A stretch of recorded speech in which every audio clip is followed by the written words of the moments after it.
Intended for people who've been living a little bit what I call the sloppy life. They don't think it matters. But in the big picture, it does. Because whatever time you get here, and it's relatively short, I don't care if you're just starting out and you're just a young kid and you think, oh, I'll never get to be as old as my parents. Trust me, you will. Just give me your money. And you'll be older than that too one day, and you'll just ask give me your yourself, damn money and shut the hell up. So much time. Why did I waste so much money? Yeah. Why did I waste? You blew it all on your pole dancing days, and then now. Redeem the time. I'm asking the listeners today, anyone, both the old-time listeners here for 40, 50 years, and those who are just coming who've only listened for 4 or 5 times. Yeah, good luck on that, honey. It's maybe the most important foundational concept to understand stewardship and giving. You don't start off, you don't come in and start off automatically as a hilarious giver. It starts by God, little by little, conveniently acting, turning, as I've said, the soil of the soul until the word can be received. And once the word is received, there may be times where you grapple with, what does this actually mean? How should I understand it? How is this applied to me? This broad, I tell you, she just talks in circles. Just like a dog chasing his damn tail. Clear. God is not looking for you to be perfect and to act perfectly and to do perfectly. He is looking on the heart to see, has the general message been received? That any place where people are standing and begging for your money, as under the guise of a church, here we go, about money. You should consider not being there, all right? You should consider that you're in the wrong place. And paradoxically, giving is intrinsic to our Christian faith, so it requires that we study these things and ask, maybe I didn't do a good job today of laying out the why, but I can say underneath the what of what God desires is what's in the heart. Yeah, not from you, honey. I can't see the heart. He's freaking waiting for the lightning to strike and hit you one day.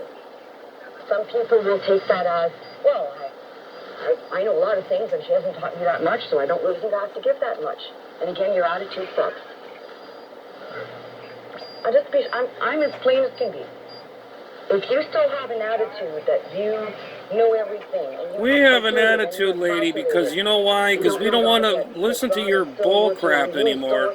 You're a freaking phony, and you can't teach worth a dang, and you're not a professor. You don't have a PhD. You're a nothing. A pole dancing slut. Porno, into porno and all that shit back in the day until Dr. Gene Scott got in your hands. And you got his wallet, got his money, now you got responsibilities now. Now you're sweating to death trying to get this ministry going. That's it. That's the sum up right there. We know that God sent the children of Israel into Egypt's bondage before Moses was even brought on the earth. But God sent Moses. Well, she said the word bondage. She was probably into that too. To get the treasure out of the world, the children of Israel, if you want to apply it like that. We are the same way. God basically gave Christ, his only begotten Son, to get the treasure out of the world. We who can respond, we who can hear, we who will not shun the word or be disgruntled and go away and say, I can't deal with this.